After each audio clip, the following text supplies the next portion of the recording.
ইফালে চহৰ নগৰ আৰু গাঁৱৰ ধনী লোক আৰু আৰ্থিকভাৱে পিছপৰা লোকসকলৰ মাজত ডক্টৰ হিমন্ত বিশ্ব শৰ্মা চৰকাৰে টানিছে লক্ষ্মণ ৰেখা সোমবাৰে ৰাজ্যিক কেবিনেটে এটা গুৰুত্বপূৰ্ণ সিদ্ধান্ত লৈছে ইডব্লিউএছ অৰ্থাৎ ইকনমিক্যালি উইকাৰ সেকশন আৰ্থিকভাৱে পিছপৰা যি শ্ৰেণী এই কোটাত ইডব্লিউএছৰ কোটাৰ নিয়মত যি 10% ৰিজাৰ্ভেশ্যন থাকে তাত সংশোধন ঘটাই গ্ৰহণ কৰা হৈছে এটা গুৰুত্বপূৰ্ণ সিদ্ধান্ত চহৰত যদি কোনো লোক থাকে আৰু 2 বিঘাতকৈ কম ভূমি আছে আৰু যদি লোকজনৰ বছৰি আয় 8 লাখ টকাতকৈ কম তেনে এজন লোক এতিয়াৰে পৰা লাভ কৰিব পাৰে তেওঁ ইডব্লিউএছৰ সুবিধা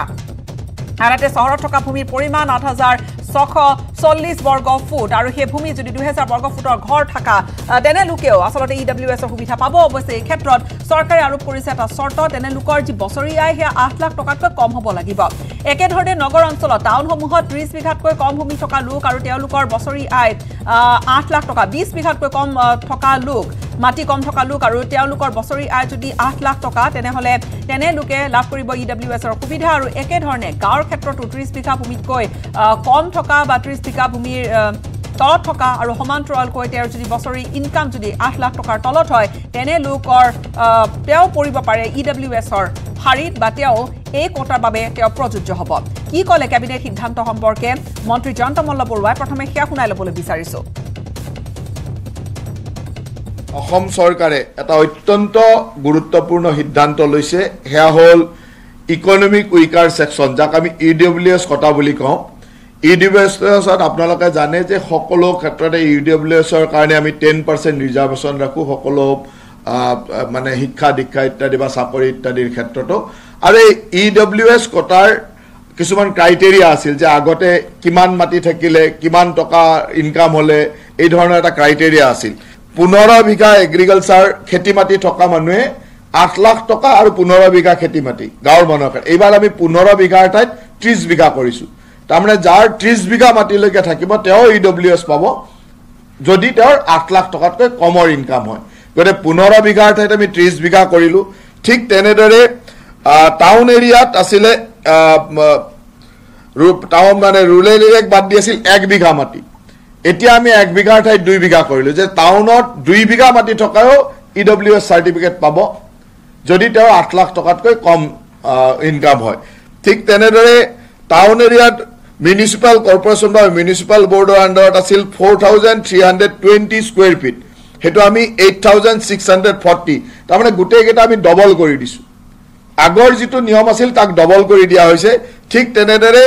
হাউস বিল্ড আপ এৰিয়া আছিল 1000 স্কয়াৰ ফিটৰ হাউস বিল্ড আপ এৰিয়া হলে তেওঁ ইডব্লিউএছ নাপাইছিল এটা 2000 স্কয়াৰ ফিট লৈকে পাব তাৰমানে আমাৰ আগৰ যেটো এক্সিস্টিং ৰুল আছিল তাক আমি ডবল কৰি দিছো 15 বিঘাৰ ঠাইত 30 বিঘা হ'ব ৰুৰেল এৰিয়াত 1 বিঘাৰ ঠাইত 2 বিঘা হ'ব আৰবান এৰিয়াত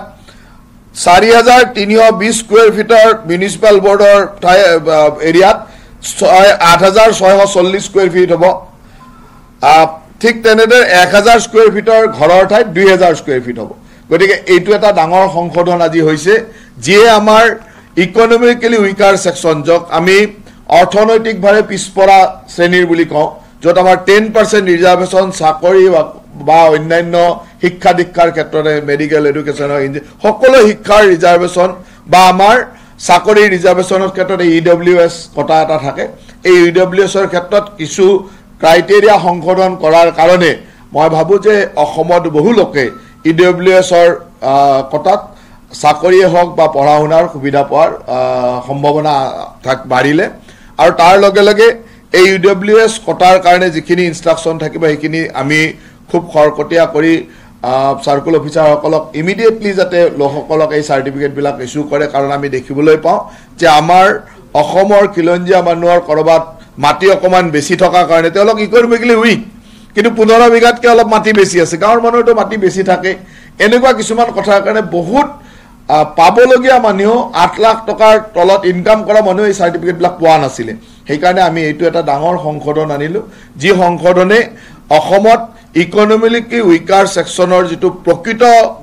পাবলগীয়া মানুহ সেইখিনি মানুহে যাতে সুন্দৰভাৱে পাই থাকে তাক সহজ কৰিব এইটো আজি এটা ডাঙৰ সংশোধন মানে আমাৰ কেবিনেটে এপ্ৰুভ কৰিছে এটা ডাঙৰ সিদ্ধান্ত বুলি ইতিমধ্যে কৈছে মন্ত্ৰী জয়ন্ত মল্ল বৰুৱা আৰু এই সন্দৰ্ভত কথা পাতিম ডেপুটি এডিটৰ নীলয় ভট্টাচাৰ্যৰ হৈতে নীলয় ইডব্লিউএছৰ কথাখিনি স্পষ্টকৈ কেবিনেটে এটা সিদ্ধান্ত লৈছে কোন ধনী কোন দুখীয়া হ'ব বা পিছপৰা আৰ্থিকভাৱে হ'ব স্পষ্টকৈ ৰেখাডাল টানি দিছে এতিয়া প্ৰশ্ন হৈছে খুব ৰিফাইন হ'ব লাগিব এই প্ৰক্ৰিয়া যেতিয়া চাৰ্টিফিকেটখন ওলোৱাৰ প্ৰশ্ন লৈ আহিব বা প্ৰসংগ লৈ যাব গীতাশ্ৰী প্ৰথম কথা হ'ল ইডব্লিউএছ বা ইকনমিক্যালি উইকাৰ সেকশনৰ সাৰ্টিফিকেট এইখন সাৰ্টিফিকেট এখন আচলতে ইনকাম সাৰ্টিফিকেট আপোনাৰ স্যালাৰি সাৰ্টিফিকেট এইখনত আপোনাৰ আয় কিমান সেইটো আপোনাৰ প্ৰমাণিত হয় এটা কথাটো হ'ল একদম একেবাৰে যদি সহজ কথা কওঁ যদি মোৰ যদি এটা 3 বেডৰুম ফ্ল্যাট গুৱাহাটীত আছে আৰু যদি মোৰ আৰ্থিক মানে মোৰ যদি আয় বছৰি আয় যদি 8 লাখ টকাতকৈ কম হয় তেতিয়াহ'লে মই দুখীয়া একদম সিধা হৈ যাও কাৰণ এটা 3 বেডৰুম স্কয়াৰ ফিট ফ্ল্যাটৰ 1200 1300 1400 1500 স্কয়াৰ ফিট এতিয়া কিন্তু সেই 1000 ৰ পৰা 2000 লৈকে বঢ়াই দিছে তাৰ মানে আগতে 2 বেডৰুম ফ্ল্যাটৰ মানুহজন দুখীয়া আছিল এতিয়া 3 বেডৰুম ফ্ল্যাটত থকা মানুহজনো কিন্তু এতিয়া দুখীয়া শ্ৰেণীত পৰিব যদি তেখেতৰ বছৰি আয় 8 লাখ টকাতকৈ কম হয় সমানভাৱে যদি আপুনি গাঁৱত চাই তেতিয়াহ'লে যদি কাবাৰ 15 বিঘা মাটি আগত আছিল তেখেত আৰ্থিকভাৱে আৰু 8 লাখ টকা বছৰি আয় যদি তাতকৈ কম আছিল তেতিয়াহ'লে তেখেত দুখীয়া আছিল আজিৰ দিনত যদি 30 বিঘাও মাটি আপোনাৰ তাত আছে আৰু যদি আপোনাৰ বছৰি আয় যদি 8 লাখ টকাতকৈ কম হয় তেতিয়াহ'লে আপুনি দুখীয়া এতিয়া কথাটো হ'ল যে এই দুখীয়া হৈ আপোনাৰ লাভটো হ'ল যে সব এই যি চাৰ্টিফিকেটখন সেইটো জেনেৰেল কেটেগৰীত দিয়া হয় ST SC OBC তেখেতসকলক দিয়া নহয় জেনেৰেল কেটেগৰীত দিয়া হয় কাৰণ এইটো এটা কোটা এই কোটাটোত আপুনি যদি এপ্লাই কৰে প্ৰথমে ইয়াত অনলাইন পৰ্টেল আছে তাত আপুনি এপ্লাই কৰিব লাগিব যে আপুনি ইকনমিক্যালি বেকৱাৰ্ড বা আৰ্থিকভাৱে আপুনি পিছপৰা আৰু তাৰ পিছত আপুনি সকলো কাগজ পত্ৰ জমা দিব লাগিব তাৰ পিছত সকলো বস্তু চালি জাৰি চাই আপোনাক এখন প্ৰমাণ পত্ৰখন দিব যে আপুনি আৰ্থিকভাৱে পিছপৰা শ্ৰেণীৰ লোক এতিয়া সেই চাৰ্টিফিকেটখন লৈ আপুনি 10% ৰিজাৰ্ভেশ্যন থাকে ইডব্লিউএছৰ কাৰণে সেই ৰিজাৰ্ভেশ্যন বা সেই যি সংৰক্ষণ কৰি থোৱা থাকে সেই সংৰক্ষণ কৰা এইটো শৈক্ষিক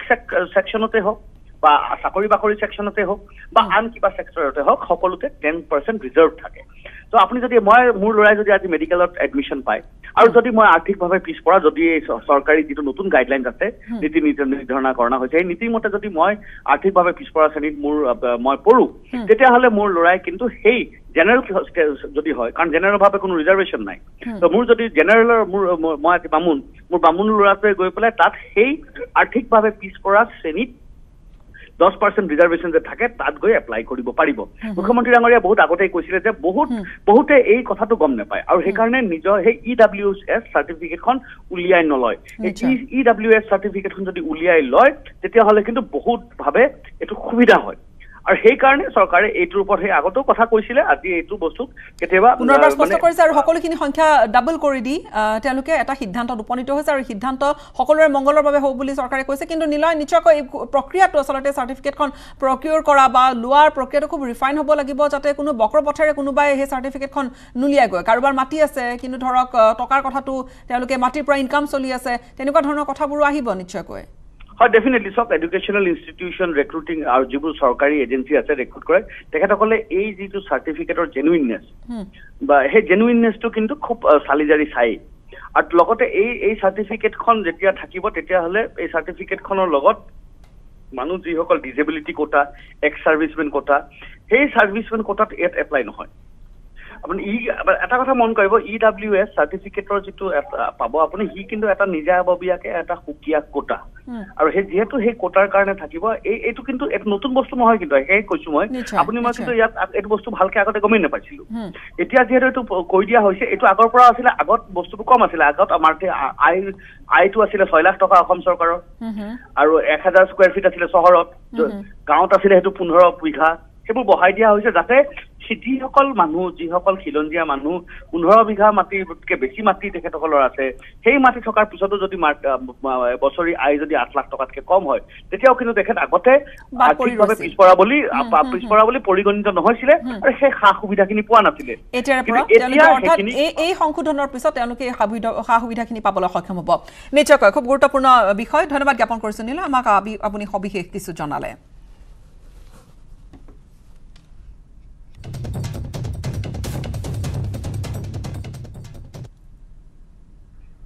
বঙাইগাঁও জিলা সমাজ কল্যাণ বিভাগক